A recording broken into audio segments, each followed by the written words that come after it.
Hello guys, magandang hapon sa inyo.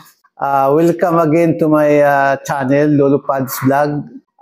Ngayon po ay ikukwento ko sa inyo kung paano nagsimula ang Marlin 6 and butterfly culture. Nagsimula ako noong 1972. Ang una ko pong ginawa ay naghuli ng butterfly dahil ang tatay ko po ay dati nang nagba-butterfly. Una po akong nag-export sa iba-ibang bansa dahil 15 years old lang pa po ako noon, ay member na po ako ng Lepidoptera Society, kaya nakakapag-export na po ako noon sa New York, sa California at saka sa New Zealand. 1986 po ay dumating si Mr. Nishiyama, isang Japanese businessman ng butterfly, at tinuruan po niya ako na mag-business ng butterfly at kung paano mag-preserve ng butterfly. At doon din po ay kinuha niya ako na maging staff ng kanyang negosyo. Taong 1990 po ay dumating naman po si Mr. John Calvert ng England at inalok po niya ako na mag-supply ng pupa sa kanya at pumayag naman po ako. Simula po noon, nagpadala na ako sa kanya ng mga pupa na medyo marami-rami din po dahil ang order po niya ay madami. Tapos, taong 1995 po, na-register na po yung Marlin 6 and butterfly culture. At doon po, marami na yung aking naging kliyente. Kaya hanggang ngayon po, ang Marlin 6 and butterfly culture ay patuloy na nagsiservisyo po doon sa mga dati ko ng kliyente. Kaya po, doon po sa mga nagnanais na maging parte ng aking business o gustong mag-order sa Marlin 6 and butterfly culture, ay sinisigurado ko po sa inyo na ang inyong transaksyon sa Marlin 6 ay safe sapagkat meron po akong lisensya galing sa DNR, sa Mayor's Permit, DTI at sa barangay. Kaya po safe na safe kayong mag-order sa amin. Katulad po ng pupa, dried butterfly, at yung mga butterfly products po, katulad ng mga wall clock frame, at iba-ibang klaseng souvenirs po na gawa po ng Marlin 6 and butterfly culture.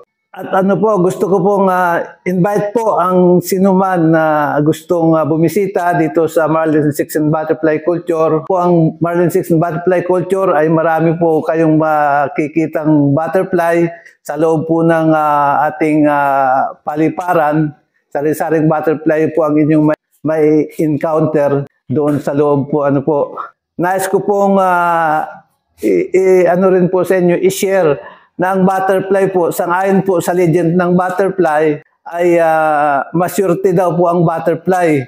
Kapag umuli daw po kayo ng butterfly at kayo ay mag-wish tapos pakawalan ninyo sa wild, ay magiging granted daw po ang inyong wish.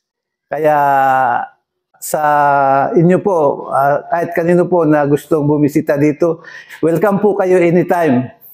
Guys, gusto ko rin ipakita sa inyo yung talagang paliparan ng butterfly upang makita nyo, bago kayo pumunta dito, ay makita nyo yung talagang liparan ng mga butterfly sa loob. Tara!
Guys, kung nagustuhan nyo ang video ito, huwag niyong kalimutang mag-like at mag-comment.